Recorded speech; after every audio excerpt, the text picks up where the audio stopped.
I left off the last video saying that my bike was looking more like a salvage wreck than one that actually ran. Even though it was tempting to abandon the whole project, I did decide to get the bike fixed. After the crash, I had a really terrible front wheel wobble, and I didn't really know exactly what was causing it. Once I removed the forks, it was pretty obvious that they were very much bent. I took him to a guy called Gomi at All Bike Engineering, who managed to repair them. He also repaired my bent front wheel axle for a packet of biscuits. Engineers in UK love biscuits, so you can always pay them in that if you don't have cash. Then I needed to get the bike from the front of the house to the back, and the quickest way is to ride. I realized that the actual steering head was bent, and the original triple trees were also bent at the stop. I actually went ahead and replaced the whole unit with one from Free Spirits, which was much lighter and beefier. I also replaced the bearings at the same time. It wasn't as straightforward as I was hoping. Moving the top race was easy, but the one at the bottom that's inside the steering head didn't have a lip for me to punch it out with. So I had to buy a special tool from Sealy that pushed 2 half circles apart and gripped onto the race so that you would have a surface to punch against. Here's what the tool looks like. Here's the steering head race, and these are the forks reassembled. I also mentioned that I broke my airbox. It was looking a little bit sad and just full of sand. There was sand even inside the wiring looms.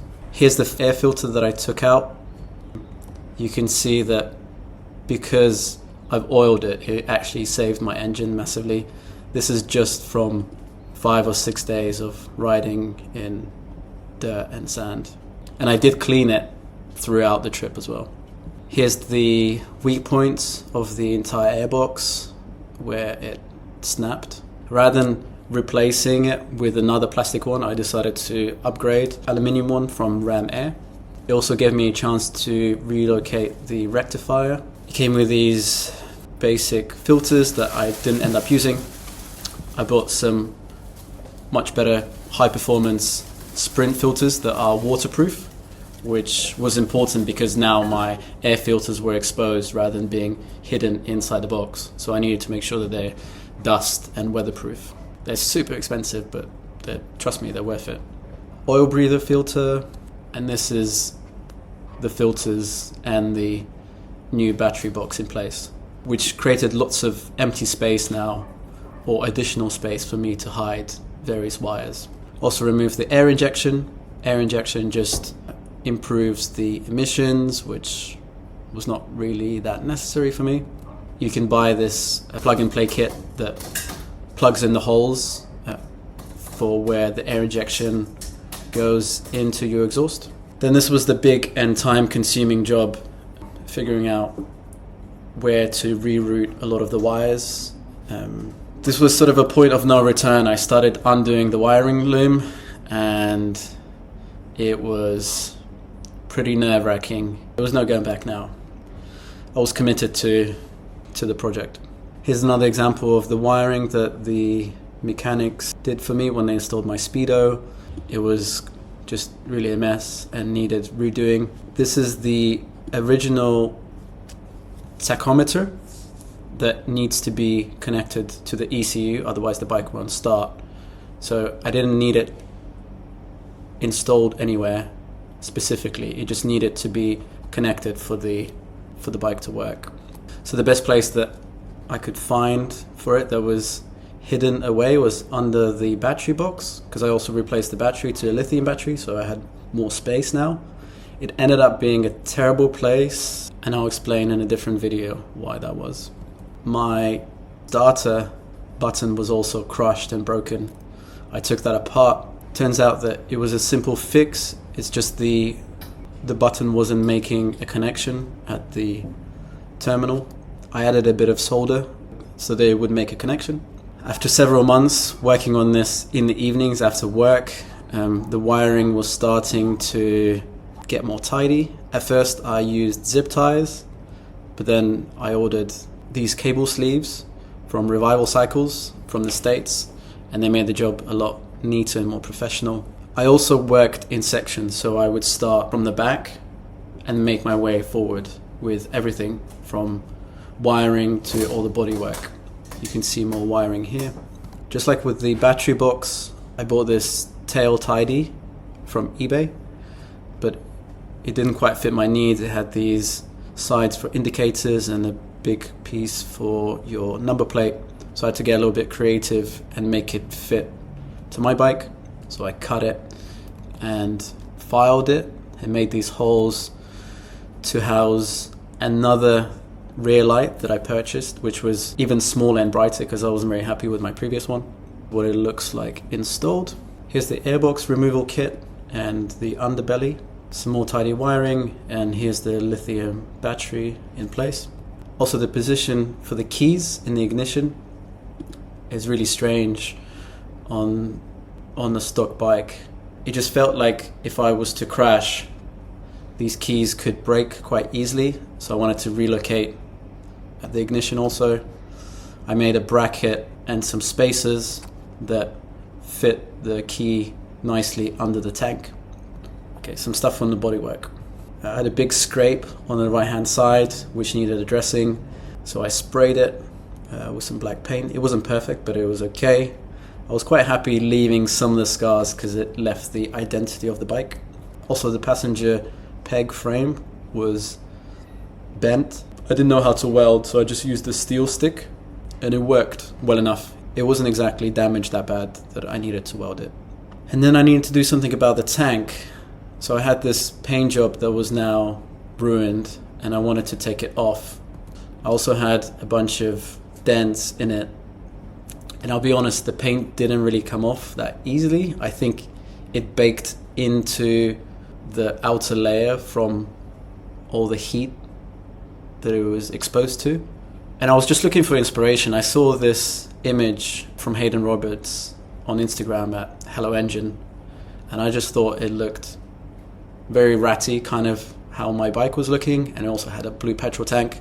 So I replicated this petrol tank with mine. I literally just went with an angle grinder and then a flap disc to remove some of the paint to make it look like it's been driven for many years. I enjoyed leaving these dents in there rather than covering them up with Bondo. I just thought it sort of gave it some character and told a story. Some more progress pictures here.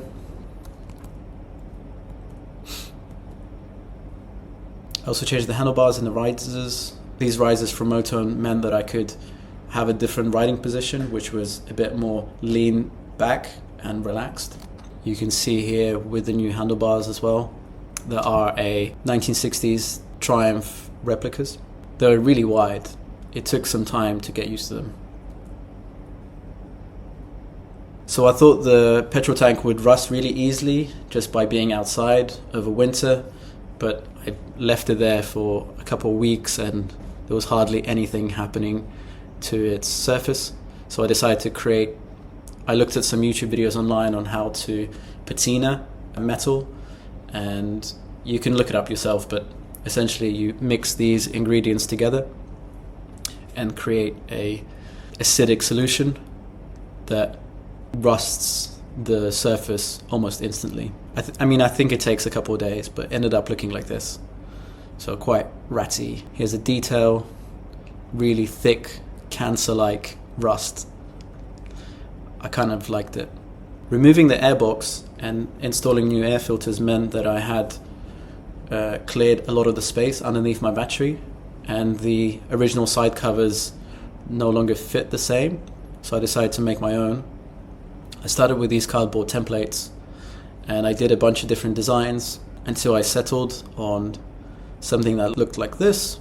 I cut them out with a angle grinder from a 1mm thick aluminium and pretty much shaped them with my hands because it's so thin.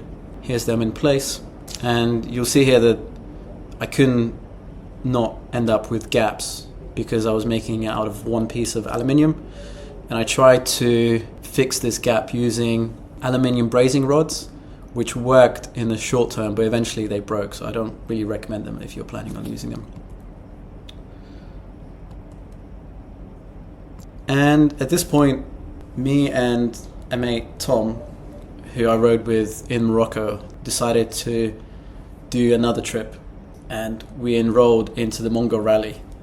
And for those that don't know what the Mongol Rally is, you buy a cheap car or a motorcycle under 125cc, and you have to get from UK to Mongolia by any means possible. And Tom suggested that we go there and back, which was kind of mad, but I was on board. And we bought everything for the trip. This was March 2020, and the trip was starting in July. I bought this Derby Terra 125cc, which was a whopping 15 horsepower. I think the most powerful 125 you can get. And pretty much was ready to do this big trip and leave the Triumph as a project bike. And then this happened.